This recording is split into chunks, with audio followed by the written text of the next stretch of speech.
Hello everybody, welcome to LiveStream under the Moonshine, episode number 220. This is going to be part 2 of where we left off with When Our Journey Ends. Looks like a pretty interesting story. We know that the main character in the game, she's the only one that rides this bus, kind of odd, to and from school. The government has paid for the bus to take one person to and from school, but she was headed home in the first part, and the bus stopped at a place she had never been, somewhere between the two towns, and things were going a little bit weird. She met a guy about her age that worked at this other bus station, but she hasn't found a lot out yet about where she is, and she's waiting for the bus to have maintenance done so she can go home. How you doing, Barty? So welcome back, everybody. Looking forward to getting into this live stream in the Moonshine. We're going to keep these episodes of this particular video, or of this game, pretty short, guys. Let me go ahead and put this, here we go. So we're going to go ahead and keep these episodes pretty short, and we want to keep them manageable, 30-45 minutes, something like that. I don't like to do these visual novels. In the past, I've done them sometimes an hour and a half, 2.5 hours. It's just too long to read. So, no, Barty, it's GML. But we're going to go ahead and load where we left off. Alright, so the man's, Hashiko is, oh yeah, we met this lady that had like weird eyes as well, right at the end, and her name was Hashiko. As you know, my name is Hashiko. I have many good friends here in Midway, which is the town where she's at now, and she's never been to this town before, as well as some family here and there. I'm obsessed with Western things. I also enjoy devouring wicked men, as I mentioned before. So yeah, I forgot about that. All right, Joe, welcome back. How you doing, man? Oh, that's, She's just like, that's, weird. Maybe I shouldn't have said that. Do forgive me. Eating wicked men, or devouring wicked men. Yeah, that's a little bit interesting way to put that. And with those 3 eyes, yeah, I'm a little bit creeped out. So, tell me about yourself to pass the time. If you don't mind, that is. You see, I'm waiting on a pie to get out of the oven. Look at those eyes, man. She's waiting on a pie to get out of the oven. I wonder if it is made out of men parts. oh, okay. Well, my name is Mariko, like I said earlier. I'm in my senior year of high school. I live out in the sticks, so I have to take the train to the next city over to go to school. I'm going to be going to university several cities over when I'm done. I just haven't picked out which one yet.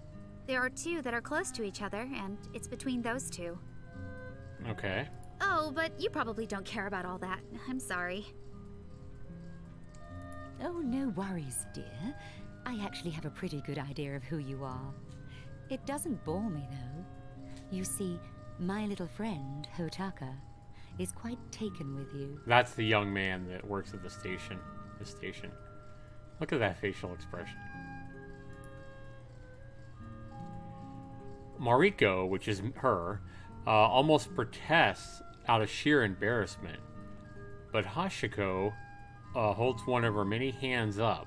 Oh yeah, she has all these, like, arms and stuff and eyes. She holds one of her many hands up to placate the girl. Mariko decides to hear the spirit out. Now, he doesn't mean anything bad by it. He's just very fond of you. Speaking of Hotaka, if you want to go home, I'm afraid you'll have to ask him. After all, you were brought here on his whims. What? What? You were brought here to this place? I thought we were stopping here for train maintenance. Whoa, whoa, whoa, whoa, whoa, whoa, whoa. You gotta speak up about this, girl. But why? I don't know him. Or if I do, I don't remember. There you go. That answer lies within you. I'm afraid I can only tell you so much, but I will tell you this. If you do not find that boy and make amends, you will never return to your world. Whoa! The answer lies within you. I'm afraid I can only tell you so much. She can't tell me everything about what happened, but evidently we hurt this boy at some point. If you do not find that boy and make amends, you will never return home, basically, to your world. So right there, she's saying that Mariko's in a completely different world. Holy cow. This just got interesting. Make amends? But what did I do wrong? I'd say your outburst hurt his feelings, but I'm sure if you apologize, he will take you home. He's a pretty good kid. His only fault is that he's naive, really. Your outburst hurt his feelings. I'm sure if you apologize, he'll take you home. Okay. To her home. He's a pretty good kid. His only fault is naive. Okay. Oh, I see. I guess I'll go find him and apologize then. She's like wondering, apologize for what? That would be for the best, my dear. Wow. What the heck? So, where do I go to find him? I'm afraid I don't know that, but I'm sure you'll find the way on your own. I suggest you leave tomorrow morning. Would you like to stay on the guest bed? Would you allow me to? Thank you so much. I'm afraid I don't know my way around at all, especially since it's nighttime. That's understandable, my dear. When you are done with your tea, there's a pull-out mattress inside the couch. Okay. Thank you. I will probably turn in soon. It's been a rather exhausting day. Of course. Well, I'll leave you to your thoughts. I have to clean up after our tea party. The pie will be done shortly. I'll bring you in a piece later. Ooh, a piece of pie. Actually, I'm rather full. Would you mind setting it aside until morning? Pie for breakfast? My word. But I suppose I'll let it slide. This time. It's a special occasion after all. Huh. I'd eat pie for breakfast. I've had pie many times for breakfast with a cup of coffee. I don't know about you guys, but... Hashiko stands up from her chair and picks up the used trays. She makes sure to leave Mariko's tea behind, as the girl wasn't quite finished. Then she waltzes elegantly into the kitchen and disappears through the doorway. Mariko can hear her washing the dishes they had used. She glances at her tea before taking a sip. Do I know Hotaka from somewhere? I don't know, do you? Mariko wonders or ponders this question while she finishes up her tea. She leaves the cup on the saucer and stands to go investigate the pull-out couch. She finds it rather easy thanks to Hachiko's direction, and she cautiously moves the coffee table and couch cushions and extends the mattress out. Mariko takes the seat on the makeshift bed and puts her bag on the coffee table, which is nearest to the couch. She checks her phone one last time. Despite the feeling of futility that it brings her a sense of normalcy in this strange world. As she swings her leg up onto the mattress and covers herself with a blanket, Mariko reflects that this dreamlike world wasn't actually so bad, now that she was starting to get used to it. Before too long, the girl is asleep. Hashiko peeks her head through the doorway to check on Mariko before heading deeper into her home, with the intent of also heading to bed. Okay. Pie for breakfast is the next best thing to cold pizza and coffee. I agree, man. I agree, Joe. Mariko's phone alarm suddenly blares as the morning light reaches through the window to attempt to touch the foot of the fold-out bed. She stirs slowly, almost knocking the phone off the coffee table as she reaches to turn the alarm off. She then wakes with a start, foggily realizing that she isn't in her bedroom at home. She looks around and slowly pieces together where she is.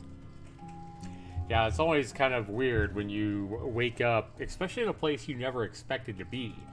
And you wake up in some strange bed and you're like, wait a minute, where am I? I'm not at home. Yeah, it takes a minute to refresh your mind of what all happened. Again, somehow, I don't know what's happening where I go back. Okay, here we go. That's right. So, it wasn't a dream then? Mariko bites her lip nervously as she rests her hands on her knees and considers what she must do to return home. First, she has to find this Hotaka and apologize. After that, she should be able to go home, right? But what if it isn't quite so easy? I guess I'll deal with it when the time comes. I really like the, not only the art, but I really like the music and especially the voice acting in this novel. I think the voice acting is really well done. She stretches and rises from the bed, grabbing her phone and putting it back in her school bag. She then slowly rearranges the bedding and tucks the pull-out bed back inside the couch, and she realizes that she can't hear anyone else stirring and wonders where Hashiko is. She decides to call down the hallway. Well, that's a nice guess. I mean, that's nice of her to put the bed, put the bed back in the couch and put everything like she found it. Well-mannered young lady. Especially for being a high schooler. Hachiko, are you here? I am indeed. Look how fast she came in. What would you like for breakfast? I'll bring it in there. Oh, I'll have whatever you're having, if that's not too much trouble. Not at all. Just give me a bit and I'll be right in. Okay. Soon, the sounds of cooking in pots and pans and plates rustling around begins. It is soon followed by a series of delicious smells wafting in from the sitting room. Mariko's patience is rewarded when Hashiko comes through the doorway carrying a few plates stacked high with food. As Hashiko lays the platters out on the coffee table, Mariko gets a good view of breakfast. Eggs, sausage, toast, jam, tea, and some other dishes that Mariko can't quite put a name to. Each of the plates are made with what appears to be white bone china with beautiful flowers painted on decoratively. The tea set matches the dinnerware as well, and Mariko admires the colorful paintings before she takes a sip of tea. I just love Western things. Food, houses, you name it. I hope you don't mind the Western food. I don't even have most of the ingredients for traditional Japanese breakfast. No, I don't mind. Thank you. What are those? Mariko carefully loads up a plate full of sausage and eggs before pointing to a slice of bread that has an egg in the middle. Oh, my kid loves that. My kids love love it when I take like a round, I'll take like the top off of a cooking, spray can, and I'll use that top to kind of, as a cookie cutter, to kind of cut out the middle of a piece of toast that I grill, and then I'll fry an egg in the middle of the piece of toast, and the kids love that. And you just fry it up, on like a griddle or whatever, and make a fried egg right in the middle of toast, and my kids love that. I mean, it's the same thing as just having toast and fried eggs, but when you make it all in one piece, oh, my kids go crazy for that. It's like they can eat twice as much. Oh, those are called eggies in a basket. Mm-hmm. And next to that is some French toast. Ooh, French toast as well. Yum, yum. Mariko decides to try a slice of each. A bit of last night's pie is set aside for her on a different plate. She takes a cup of tea to wash the food down. She honestly isn't used to this sort of cuisine. Yeah, especially for breakfast, right? She can recognize some of the items from when she and her parents went out to eat at a breakfast diner in the big city. But it's not like any of the foods are a staple in her diet. Even the tea is different. Oh, this tea is different from last night. What kind of tea is this? It's very strong. Kind of citrusy? It's kind of like drinking soap or perfume. Soap? Oh, but like not in a bad way. Soap or perfume? Oh, that's Earl Grey. It's black tea with a touch of bergamot oil. Last night's selection was green tea. I hope this is to your liking. It's different, but I think I like it. My favorite tea is jasmine. How about you? Oh, jasmine tea is good.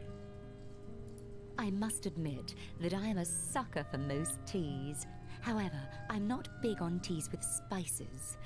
I think my favorite actually is Earl Grey. I drink it every morning. Oh, wow. I can understand that sentiment completely. I have jasmine most days. The two enjoy the rest of their breakfast in silence, and Mariko thinks to herself that it's a sign of how good the food is that neither of them are speaking. They are just too busy eating, after all. Thank you for the breakfast. It was delicious. I think I'll be heading out soon. Do you have any suggestions as to where I should go? I'd follow my heart if I were you. I'm sure you will find your way. Interesting. I'd follow my heart if I were you. I kind of like the way this story is written. I mean, we're wondering where she is, but something tells me she's not actually in a different world, but maybe a different dimension of her own, maybe her memories or something? I don't know. This is pretty interesting, though. Well, I guess I'll be leaving then. Is there any way I could repay you for your hospitality? Yeah, she has been really nice, especially for a six-eyed, multi-armed lady. Yeah, you wouldn't think somebody that had eyes that look like that. I mean, usually eyes that look like that represent evil, right? See, this is another lesson in don't judge a book by its cover, people. At least right now, anyway. This lady here that looks evil has been more than nice. Yeah, it's in her own head. That's kind of what I'm thinking too, Joe. It's a dream or something. We'll find out, though. No, not at all. Any friend of Hataka's is a friend of mine. I'll make him work for me instead.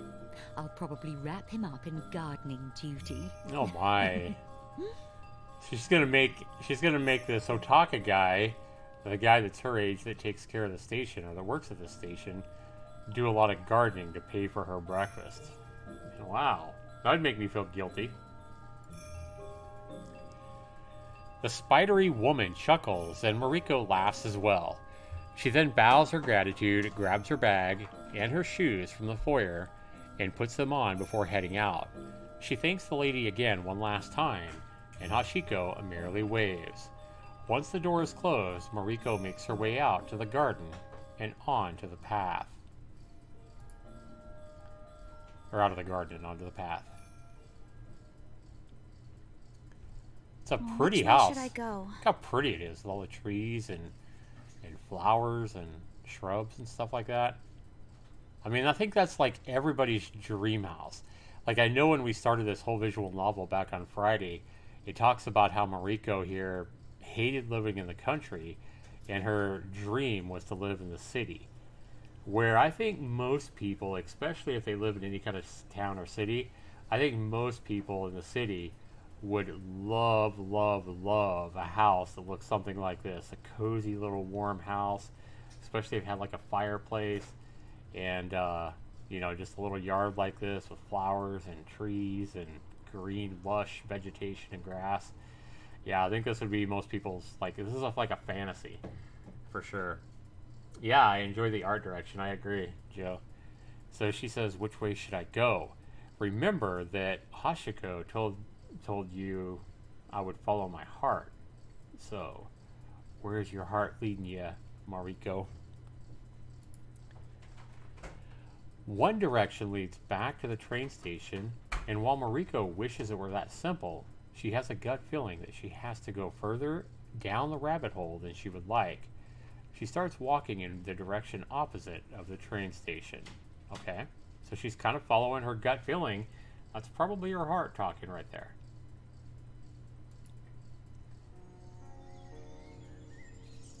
So pretty, and the music is beautiful in this novel. As she walks, Mariko can see a wall of trees coming into view as she nears what appears to be a forest. The entrance to the forest has two grand trees that stretch as far towards the heavens, only to bend together in the middle to form an archway. Oh wow, yeah, this can't be real. There's no way this can be real. So she's walking down this pathway, and if you can imagine, two of these big pine trees, are stretching up towards the skies, and then the two trees that lead into the forest are making an archway. Yeah, I mean, I'm just saying that can't be real. Mariko keeps steadily walking towards it until she passes through the archway, and then she gasps. It's as though she opened a door into a whole nother world simply by walking through the trees. And again, I love the sounds of nature and the music in this novel. Simply beautiful. Mariko had always played in the woods near her house as a kid, but she had never seen anything like this place, which seemed somehow enchanted. And as she follows the steady path, the plant life grows thicker and the morning light becomes dim due to the canopy of trees above her head.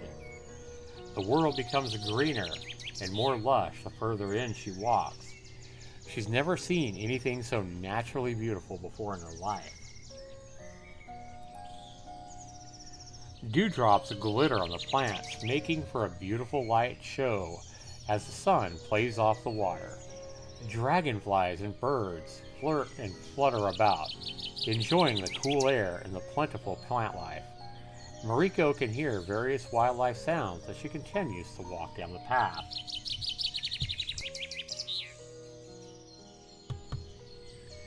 Mariko starts to skip jauntily down the path, so she's happy now. I mean, the forest and the sounds of nature here is making her happy. So happy that she's actually skipping and smiling.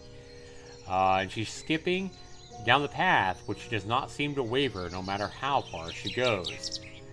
As she travels, her heart feels lighter and lighter.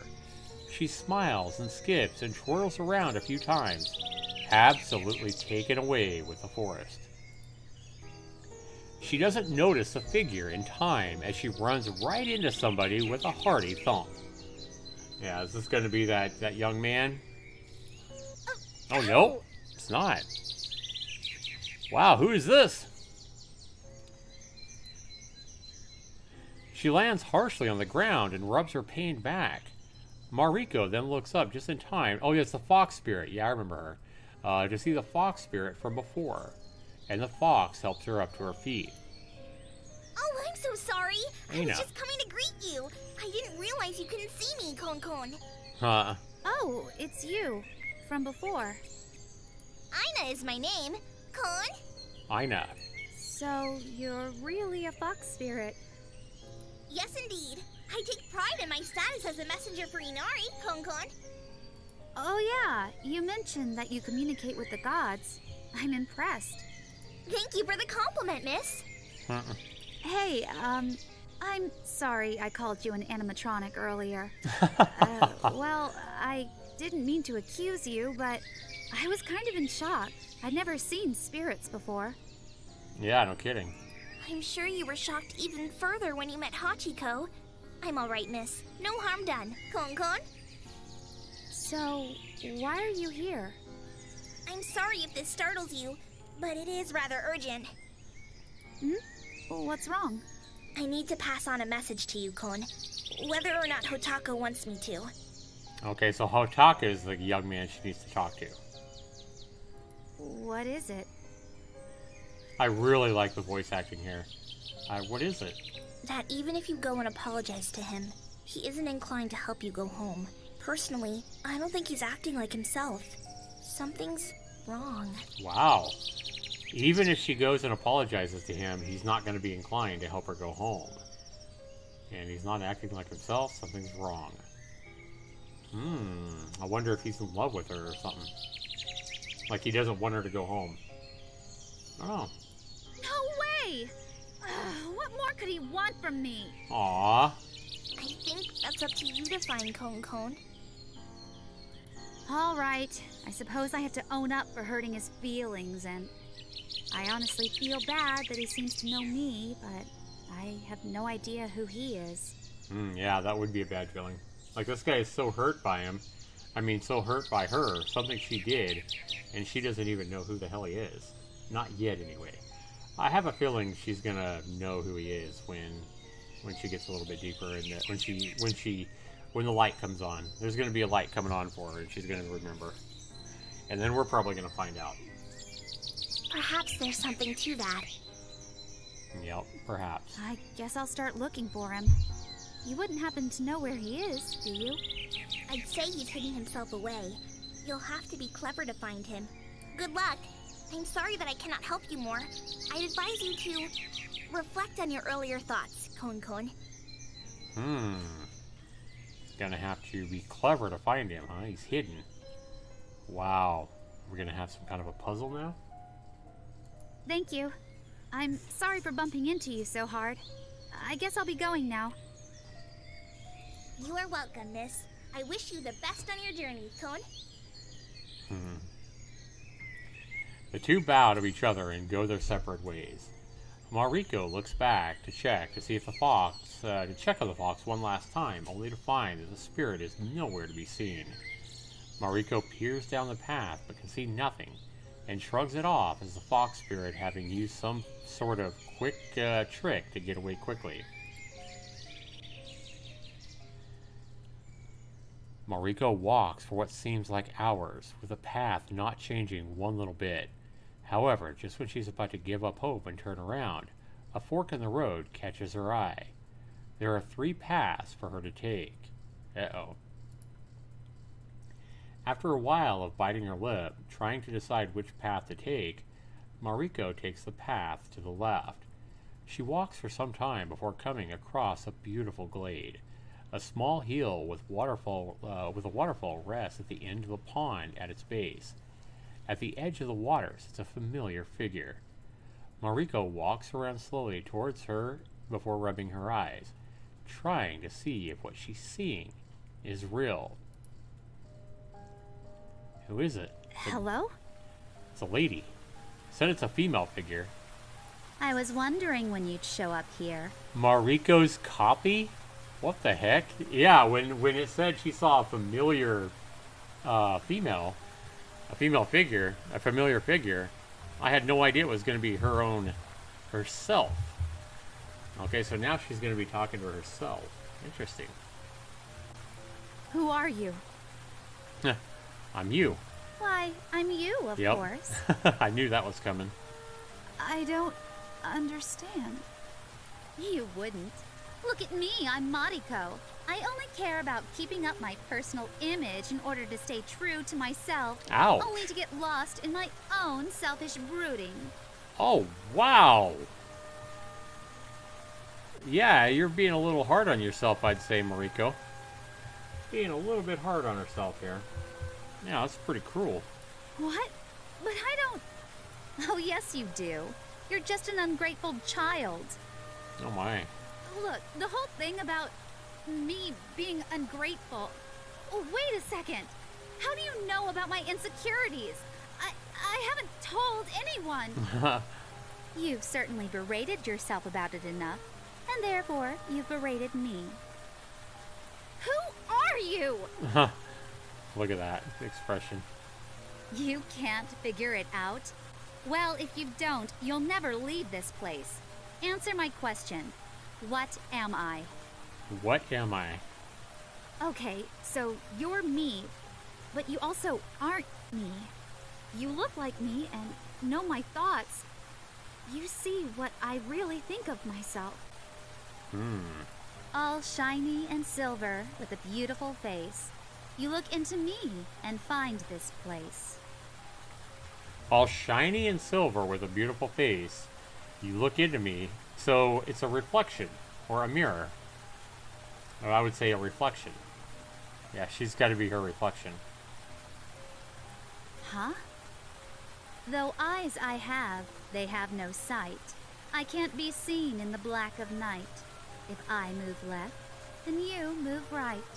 What am I? Yeah, it's pretty obvious that it's a reflection.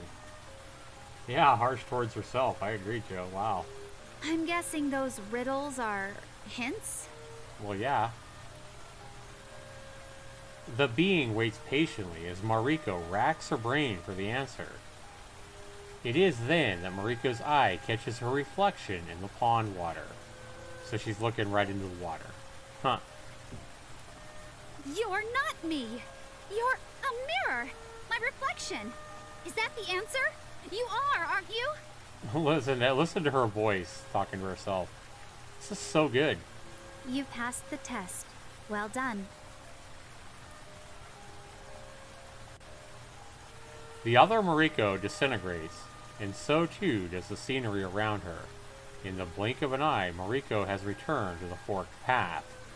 A mirror sits where the leftmost path previously was. She picks it up and cradles it in her hand. She has the feeling that she's going to need this mirror later. As she stares at the other path, she knows what she must do, and she runs down the middle path.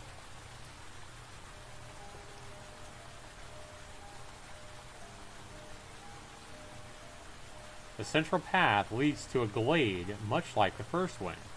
As Mariko looks around, she spots another something sparkling at the edge of the water. She approaches it to find what looks like a piece of jewelry.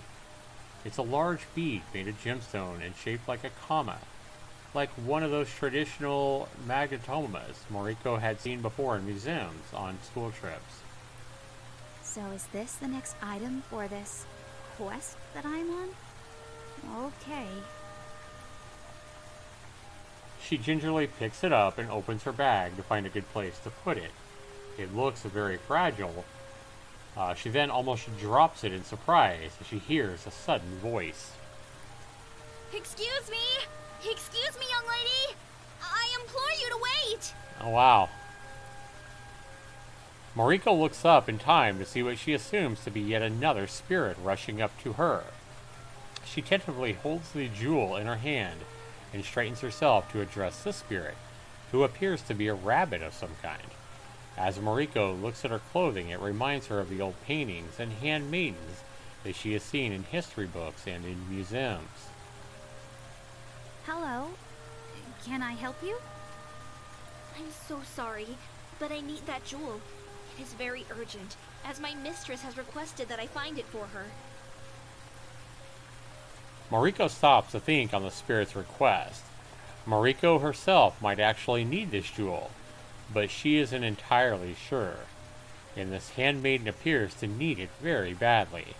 After a few moments of thinking and dawdling, Mariko speaks up. What is your name? I have no need of a name. I am merely a handmaiden.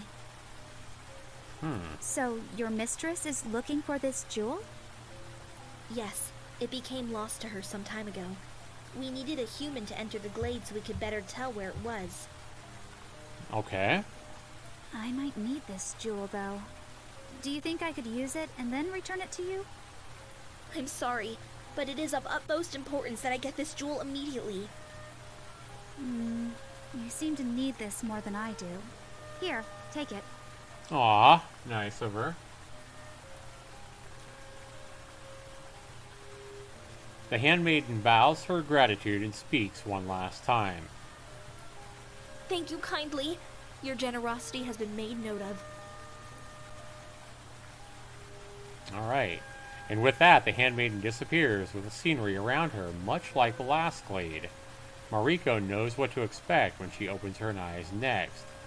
Though the jewel is nowhere to be found and its path is closed, Mariko takes the third and final path, feeling rather certain of herself. As she walks into the third glade, however, she comes to a complete halt.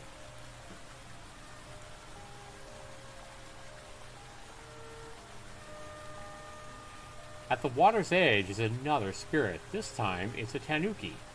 What makes Mariko stop, however, is the fact that the raccoon has a sword sticking out of its tail. and he seems quite pained. Ouch. Please, ma'am, please help me get this sword out. If you do not mind helping this humble Hanaki, that is. Hanaki, okay. But if you pull it out, you'll bleed everywhere, won't you? What if you lose your tail? Good question.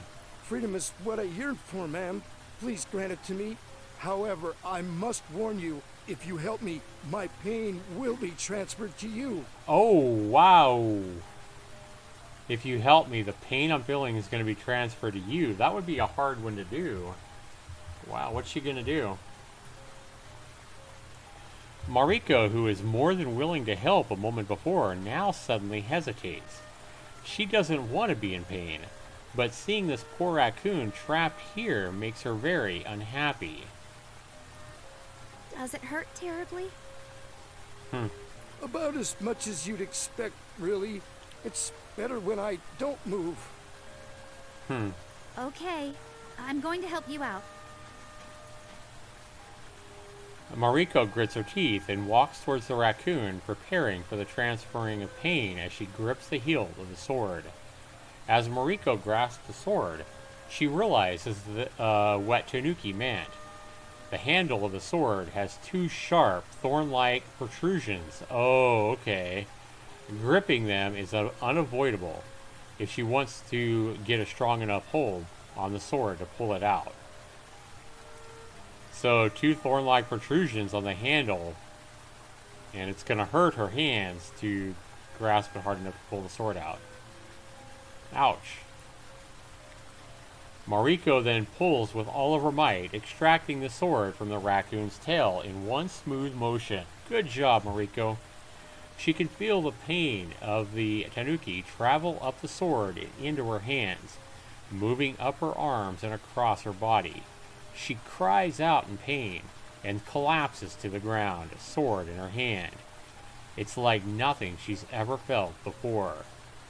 Wow, that was pretty unselfish of her, huh? Mariko had never done a day of hard work before, and the worst pain she had ever felt was due to a physical education classes. Really, she hadn't experienced anything like this ever before. She stifles a sob, trying to put on a good front for the no longer trapped Tanuki as she watches the cuts on her hands start to pool blood. Thank you for your bravery, miss. You have passed the test. The pain will soon fade. Nice. Okay, good. So the pain's gonna go away. Hopefully the bleeding will too. Mariko nods silently as she fights the urge to scream out in pain. But sure enough, the pain is beginning to fade already. As she pulls herself to her feet, she sees the Tanuki and the glade starting to fade from existence. She blinks and finds herself back on the path. However, the road behind her has become overgrown with trees, making it impassable now. Mariko recognizes that she must push forward. Ouch, good for her. I know, right? She did the right thing, I think. She passed the test, right? Thank you for your bravery, miss. You have passed the test. Yeah, I don't know why sometimes it goes back like that, but...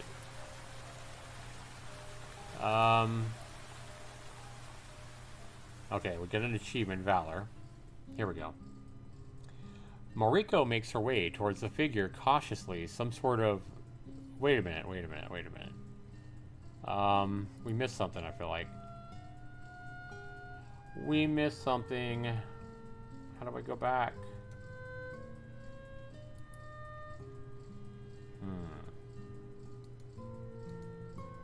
Right click takes me back here.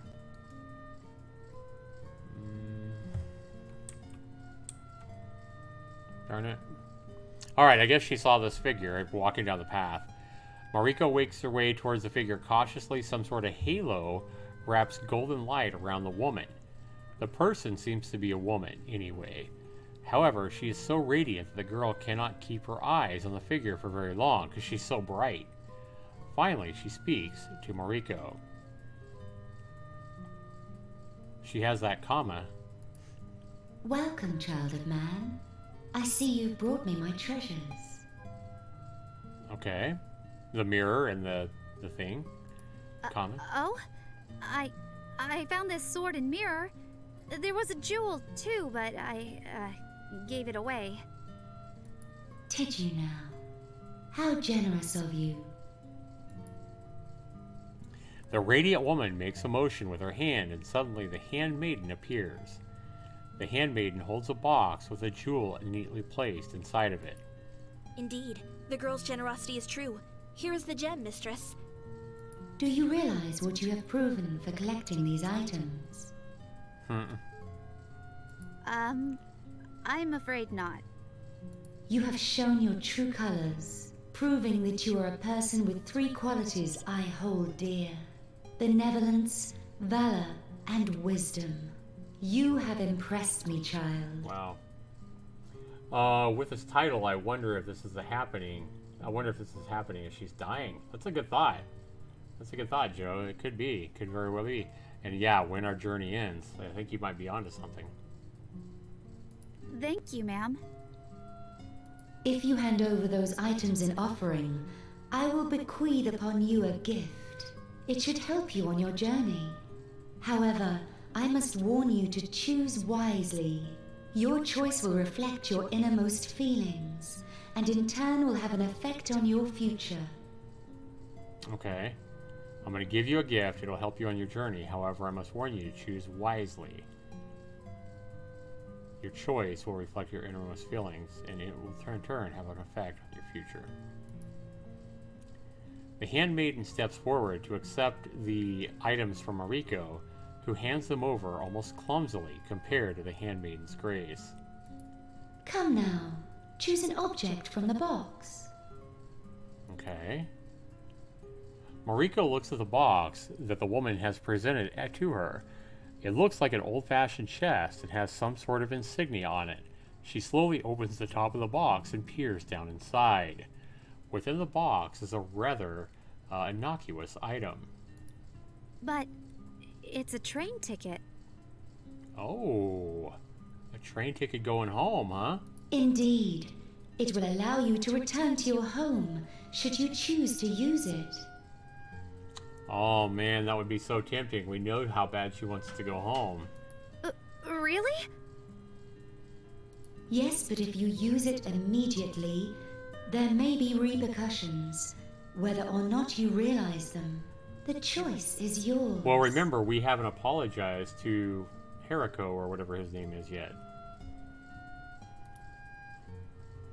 Mariko's heart leaps at the thought of being able to go home, but suddenly an image of Hotaka, that's his name, comes to mind. So she remembered. Good for her. As much as I'd like to go home, there's something I have to take care of first. Thank you for your offer, though. Man, she is such a well-mannered, unselfish girl for a teenager, where she's proving that. As you wish, child of man. Passing another test, I think. I think I'll be going now. I wish you well on your journey. When our journey ends, I wish you well on your journey. The radiant woman seems to smile at Mariko, who bows. The handmaiden also bows before Mariko takes her leave. She walks back to the entrance of the clearing. Okay, so she saw her in a clearing off the path. Okay. I think we missed one screen of text. Alright, we're back on the path. Mariko decides to retrace her steps through the forest so she can return to the train station. She also has a hunch that Hotaka will be there, or at least nearby. As she walks, she ponders where she might have met him before. She wears a uniform similar to that of a station master, signifying that he wears a uniform similar to that of a station master, signifying that he works for the train service. But she really can't recall having seen him in her hometown.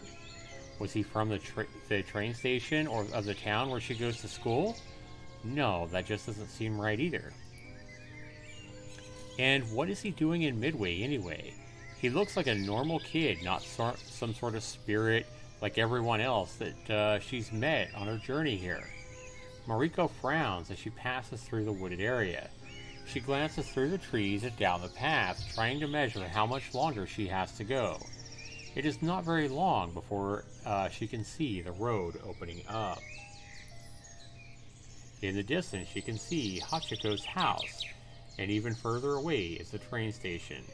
She cannot spot the train from this distance, she muses. She hopes that it's still there, or else, who knows how she'll get home. Mariko stops dead in her tracks on the edge of the forest as a thought crosses her head. The train. Is that why Hotaka knew her? Was he the spirit of the train she took to school every day? Wait, that had to be it. As strange as this thought was. He's the spirit of the train that she took to school every day. Yeah, that thought probably entered her head for a reason. Wow. Oh no! What have I done? Mariko immediately feels terrible for what she had said to Hotaka. She must have seemed so rude. The girl begins to run, a sense of urgency and panic piercing through her core. As she runs past Hachiko's house, the Spider-Woman waves her down. What's the rush, Mariko? Oh, Hachiko! I'm afraid that I've done something terrible. Can you tell me where Hotaka is? Oh, wow. I'm sorry, that I don't know, but I'm willing to bet that he'll be near the train station. Just retrace your steps and stay calm, okay? You can do this. I know you can. Tell her to calm down, don't freak out. Thank you, Hachiko. You've been wonderful. I hope we meet again. Oh man, she's really feeling bad. Mariko doesn't look back as Hachiko waves goodbye to her. She is far too preoccupied with what she should do and say when she sees Hotaka again. However, those thoughts come to a halt as she enters the garden outside the station. She pauses and looks around, but no one appears to be present. Despite this, Mariko calls out. Hotaka?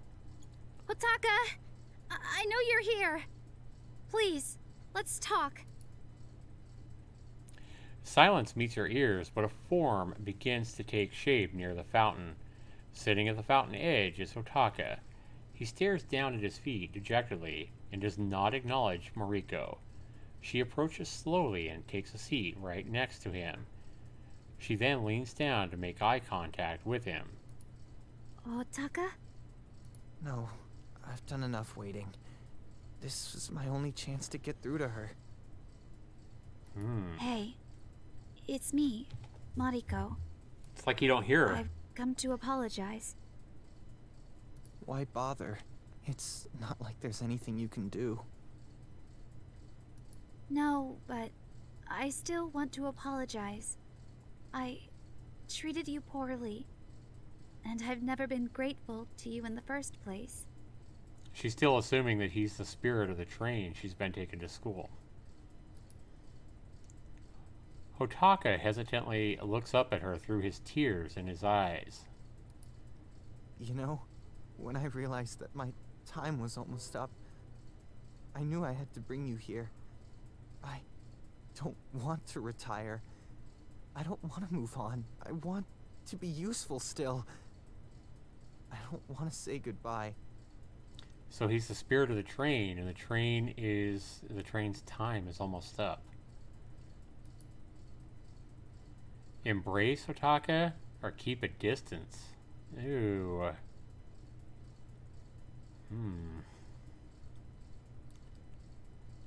I think in this moment, I think she would probably embrace him. Like, I think she would feel really bad. Let's embrace him. Yeah, that's what I'm thinking too. Mariko sits down next to Hotaka and slowly wraps her arms around him. Hotaka flinches away at first. Oh no. There. It's going to be all right, Hotaka. I don't really want to say goodbye either. Did you know? Hotaka looks at her in disbelief, but slowly allows himself to be embraced. But I thought you hated riding the train to school. That's the thing, Hotaka. I'm going to have to ride a train to school every day for university. Why should I really care about it in high school? To tell you the truth, I only rejected this whole situation because my parents wanted me to take advantage of the media coverage so I could try to get into a better university. But I'm happy with the schools I'm going to choose from. I wanted to be appreciated for my own merits, not because I was some small-town celebrity. And I guess that made me resent you. Hotaka leans into Mariko's embrace and suddenly hugs her back. His tears begin to slowing. His tears begin to slowing, and his breathing becomes calm. Okay. I didn't want to say goodbye without saying it to you first, Mariko. I've become quite fond of you over the years. Aww. I'm glad we got this chance to say goodbye then. Thank you for keeping me warm and safe, and for delivering me to school on time every day.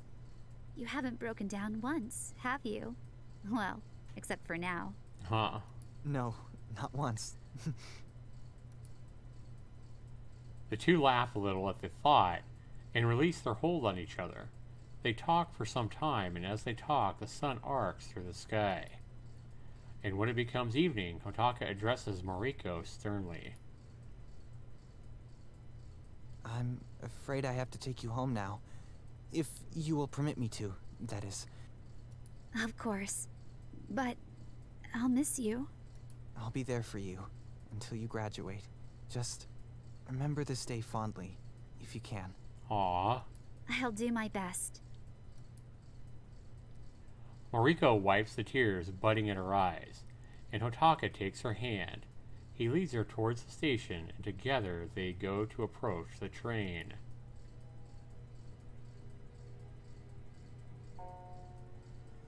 Oh, leaving without saying goodbye, are we? That's all right. I'll forgive you this time. Huh.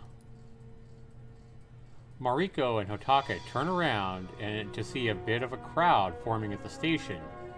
Hachiko is first, followed by the menagerie of spirits. It looks like the spirits Mariko met on her adventure have come to see them off. Hotaka nods towards Mariko, and she understands that she has just enough time to say goodbye. I wish you luck, Mariko. Do well in school and enjoy university. Thank you. I will. Next is the handmaiden, who approaches with a bow. Thank you again for your generosity earlier. I'm sure that trait will serve you well in life. My mistress sends her regards as well. Nice. Oh, thank you. Now the Tanuki comes forward, his tail looking much better than before. He bows his gratitude once more at Mariko. Many thanks again, good lady. You saved me from quite the pickle back there. Look for me in the future when I come to repay my debt someday. Huh. Oh no, you don't have to do that. Your words are more than enough. Aw. Oh, if you're sure, ma'am, I'll leave it at my word then. Thank you so much. Nice. Of course. Last but not least is Aina. Young lady, it was a pleasure meeting you. Don't worry about Hotaka. We will take good care of him here, Kon. Huh. Oh, of course. Thank you. Thank you, Aina. Is that everyone? We must be going now, I'm afraid. Mariko and Hotaka give one last wave to the spirits in farewell. Finally, they board the train together. Mariko doesn't recall the two of them saying anything during this time, but they didn't require words to understand each other's feelings. As they sit together, Mariko slowly leans into Hotaka's shoulder and begins to fall asleep. Hotaka smiles and looks forward as the train rattles down the rail. And when Mariko wakes up, the afternoon sun wraps around her through the window. She feels warm and sluggish and almost wants to return to sleep. Suddenly, she jolts awake and looks at the seat next to her. However, Hotaka is nowhere to be found. Mariko realizes suddenly that the train has stopped moving. She glances out the window to look at the snow-covered station. She's back in her hometown. She grabs her bag and rises, preparing to get off the train and go home.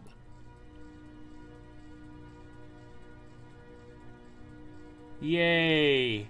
Today is Mariko's graduation ceremony. Her family drove out to the school in their car, but Mariko made a special request to the stage master, which he did deliver on. She wears her school uniform, having taken off her graduation clothes. Suddenly, the station master appears at her side, but Mariko is expecting him. How was it?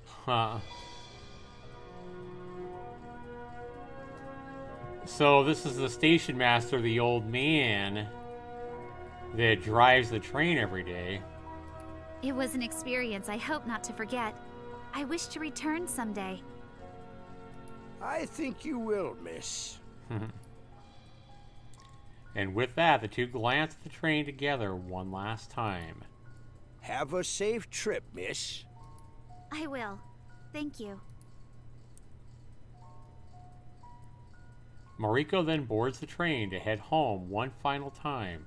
The trip is uneventful, however it fills the emotions in her heart with longing.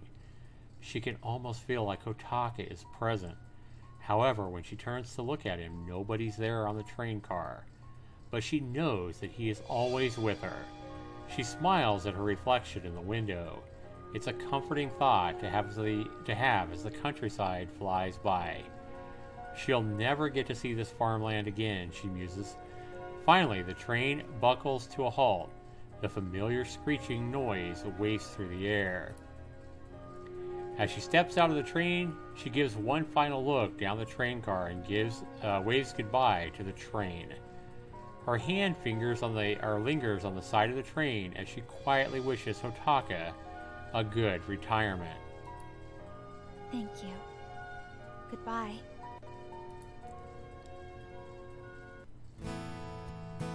And that is it. That is all she wrote when our journey ends. Afterthought Studios. I gotta say, guys, I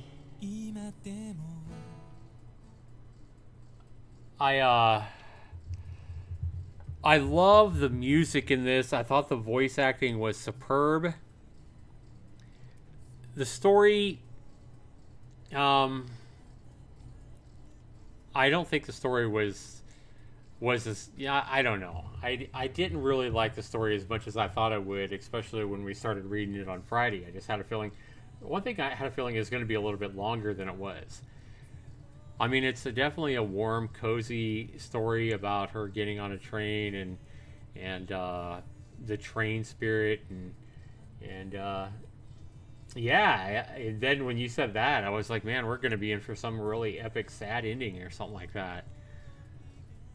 I mean, it's definitely a thought-provoking little story, and I thought it was well done. I think the voice acting was amazing. But the way it ended, I don't know, I just felt a little bit disappointed. I was like, really? Is that it? I just feel like this could have been so much more. I feel like the setup and everything like that, I feel like it was kind of a letdown. I don't know why. I don't know. How did you feel, Joe?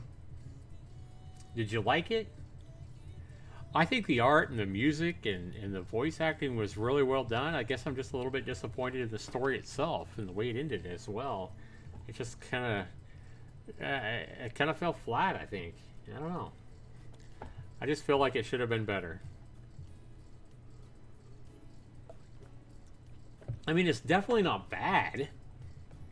I've definitely read a lot worse visual novels, but for Afterthought Studios, I think this is not quite what I'm used to with Afterthought Studios. Afterthought Studios has done visual novels that have broke me down emotionally, that have put tears in my eyes and had tears falling, and been, laughing and laughing and all kinds of stuff. So if I go to this, will you be exiting the station? Yes, I will. Bye-bye. So if I go to my profile here, guys, Yeah, if you guys really want to hear some, I agree the art and music was great, but the ending felt kind of phoned in. Yeah. Yeah, I kind of think I was expecting a lot more the way it started. Um, 5 user reviews. This game came out almost 2 years ago. In January, it will be 2 years. Took me under 2 hours to play. Man, I really, really like the voice acting and the art and the music and everything like that. I kickstarted this game on the strength of the art, and on that front, it delivered. Uh, it sports gorgeous watercolored style illustrations and animated backgrounds, and some interesting character design inspired by the Japanese folklore. It's the writing. Yep, same thing here. And I haven't read any of the reviews before I played this. In fact, I thought it was all positive reviews. I didn't even know. It's the writing that disappointed me. The story itself is fine, but the writing style is awkward, and I'm all for creative writers taking license with language, but the grammar use in the English text was often ungainly and made the story feel tedious. I can't comment on the Russian text, but the English version could benefit greatly from a skilled editor. The game is also very short. Steam tells me it took me 0.9 hours to finish the entire game with multiple endings, minus some of the extras that I didn't finish. The overall length is not as much as the issue as the lack of choice for me. Almost none of the choices in the game are very far-reaching. Too long didn't read. It's very pretty, but very short and not fantastically well written. Honestly, I wish there was a neutral option, and since there isn't, I have to lean towards it not recommending. I support it on Kickstarter, and I paid $11 for it, and I was really excited for it. The art style is beautiful and full voice acting, but it's really missing some depth. I can agree with that. Yeah, it doesn't have a lot of depth, and then more good reviews. Lovely art and a good concept. That's where the game ended for me, unfortunately. It took me longer to complete it than most because I completed it 100%, but was also complaining to my friends while I did it. The characters in the story lack depth. There are holes. The choices didn't matter. At the beginning, the writing almost sounds like an MC looks down on the people who live on a rural area with her, making her sound pretentious, in a big part due to the peculiar wording that's rampant across this game. Yeah, I mean, I just felt like the game could have been, I feel like the story could have been a lot more than it was. And Afterthought Studios, I really, really love some of the stuff I've already read from them. And this is the first one I've done from them that had voice acting, I do believe. But yeah, if you guys really want to read a novel that's really, really good, You With Me deals with a couple when the man of the house gets cancer, and talks about their relationship as he goes through a cancer and thinks he only has so much time to live. You With Me, anybody that's ever had or lost somebody that you know had cancer, this novel right here is probably going to break your heart, and it's going to make you feel. You With Me is 10 times better writing and 10 times better visual novel, in my opinion. And the price tag at $2.99 is what? This visual novel here, I think it's $6.99, something like that, $9.99. You With Me, $3 visual novel. It's not only a lot longer, but it's just a lot better story, and I have it right on my YouTube channel. So you can search on YouTube You With Me Zaxtor99, and you will get this visual novel. I read it aloud to you, and it broke my heart. Yeah, $6.99 for When Our Journey Ends. So less than half the price. This one's more than twice as good at less than half the price. I know I read It Comes Around, but I don't remember that one real well, so that one might not have been. I think that one was pretty good, though. I'm trying to remember it. Yeah, It Comes Around actually was pretty good. It's the one dealing with the school. It wasn't as good as You With Me, but It Comes Around was still better than this one, I feel. And again, a smaller price. And then Who Is Mike was freaking amazing, and it's completely free. And then another great novel that'll break your freaking heart is Forgotten Not Lost by Afterthought Studios. This one deals with dementia and how, you know, people as they age, and people in your family, maybe your grandparents or whatever, your parents, as they age and they start to get dementia, they kind of change into somebody that you don't even recognize. And this visual novel deals with that really, really well. And this is another heart-wrenching, really well-written visual novel.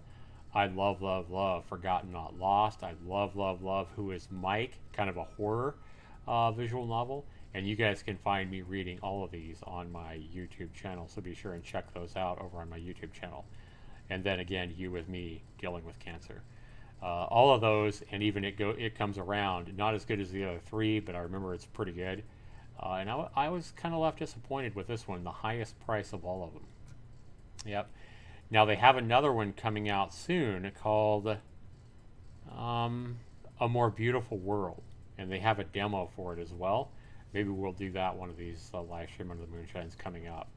But still, Afterthought Studios is still, you know, they still have, like, you know, a lot of respect for me. They're definitely putting some good stuff out.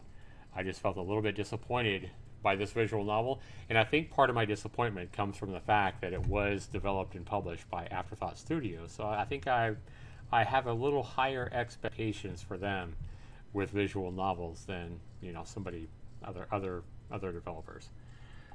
But anyway, I appreciate you being here, Joe, and whoever else is here watching me play this visual novel.